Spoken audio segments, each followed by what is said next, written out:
This deal, if successfully completed, which I hope it will be, may bring peace and normalization in the broader sense in the Middle East, and I'm really hoping for that to happen. But when I look at reality, I look at Hamas. They are not signing up for anything related to peace. They're doing a ceasefire because their back is against the wall. They're in a tough place. They've run out of diplomatic support. The Qataris have turned against them. They're out of ammunition. We've killed most of their leaders. So it's a good time for them to take a ceasefire. How do you reflect on this deal being done? It is only phase one. There's a lot of steps in that 20-point plan that need to be agreed to. Hamas has not yet disarmed. The hostages aren't yet back, Jonathan.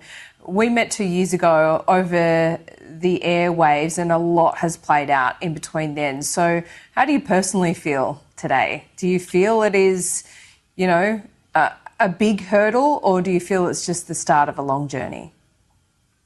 No, I think it's a positive. It's a very important positive milestone, and I temper my enthusiasm because been around the block, and I know that these things take time, and we're dealing with lifelong enemies, and it bothers me a bit that the word peace gets thrown around a lot by people who don't live here and don't really have skin in the game. Sadly, that isn't what this is about, at least not with Hamas in Gaza. This deal, if successfully completed, which I hope it will be, may bring peace and normalization in the broader sense in the Middle East, and I'm really hoping for that to happen. But when I look at reality, I look at Hamas. They are not signing up for anything related to peace. They're doing a ceasefire because their back is against the wall. They're in a tough place. They've run out of diplomatic support. The Qataris have turned against them. They're out of ammunition. We've killed most of their leaders. So it's a good time for them to take a ceasefire. It isn't more than that. And I think it's important to, calibrate our expectations accordingly. Yeah, thanks for highlighting that. I think peace is a bit of an uncomfortable word at the moment as well, especially from people like me who, you're right, don't have a direct skin in the game and are very far away from where you are. I wasn't referring to you, Laura. No, I know you weren't. It's okay. But I think you're right. Normalisation is a much better word. I have been, reflecting. There's got to be a lot of praise for Bibi to get to this point, to get Trump involved, to be a tough negotiator as well. I mean, I know there is a strong sentiment against him in Tel Aviv at the moment. We've seen the protests for the better part of 2 years. Some hostage families still were critical of the way he's dealt with this war along the way. I wonder, is it too early to talk about whether he's certainly been the Prime Minister to get Israel through this conflict, or the latest iteration of this conflict, but is he the right leader, or can that same leader, whoever it is, be the one to bring about normalisation and heal some of those wounds? I think Prime Minister Netanyahu is definitely looking to be that person, and there are slated elections for November next year if this government will last its tenure, which most political commentators don't believe that it will. But the Knesset, our parliament, is in recess, and it will convene in a few weeks.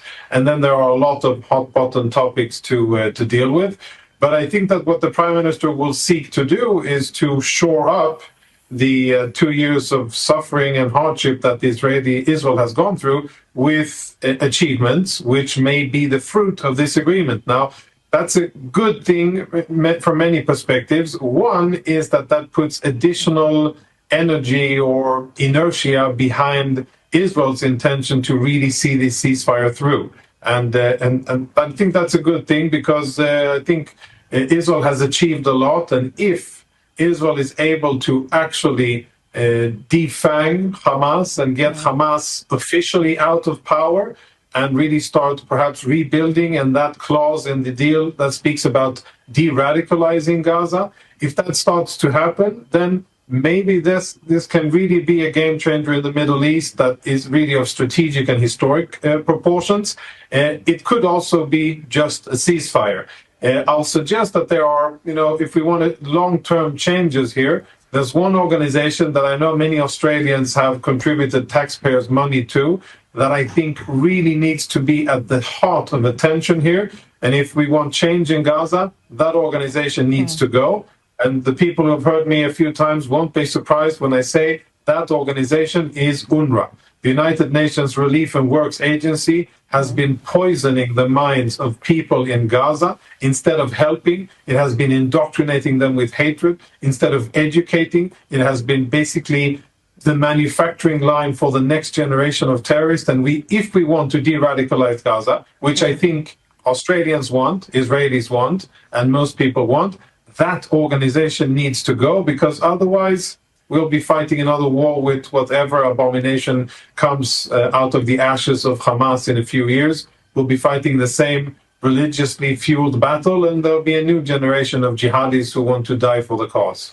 Well, Jonathan, for now, I've been waiting to talk to you with something about something positive ever since we met. That was 2 years ago, and I think today, finally, that moment has come, a glimmer of hope at least, and I can't wait to see those hostages return home early next week. Thanks Hopefully so much for your Monday. time. Yeah, Hopefully thanks so much for your time. Thank you. And good. Yes, that's exactly what it is. It is a glimmer of hope. We can't trust Hamas more than we can throw them, but there is a glimmer of hope. Number one, because it seems very promising that the hostages are actually going to be returned this week. That seems to be pretty solid. What happens after that, in stage 2 and stage 3, and Hamas de-radicalizing, I share Jonathan Conricus's hesitations and not calling this peace, but calling it maybe normalization, a coexistence, something along those lines. Peace is something down the road. I don't think we can effectively call it that yet until we have some clout of time behind that. But nonetheless, it is a time for rejoicing that the hostages are returning. God willing, we'll have good news in the upcoming days as well, that things are progressing as they should be regarding Hamas. However, there is the other element that is also, we can be cautiously optimistic about, in that this new agreement may help facilitate the Abraham Accords expanding, and that where you have many nations in the Middle East and abroad.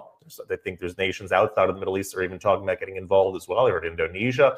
There's a lot of talk about the Abraham Accords expanding, and there could be normalization and economic gain, mutual business friendships and acquaintanceship that can further flow across the Middle East. That is something as well to be optimistic about. So there are a lot of glimmers of hope that come with this deal. It's not perfect by any stretch of the imagination, and if Hamas actually goes through with it, is only time will tell.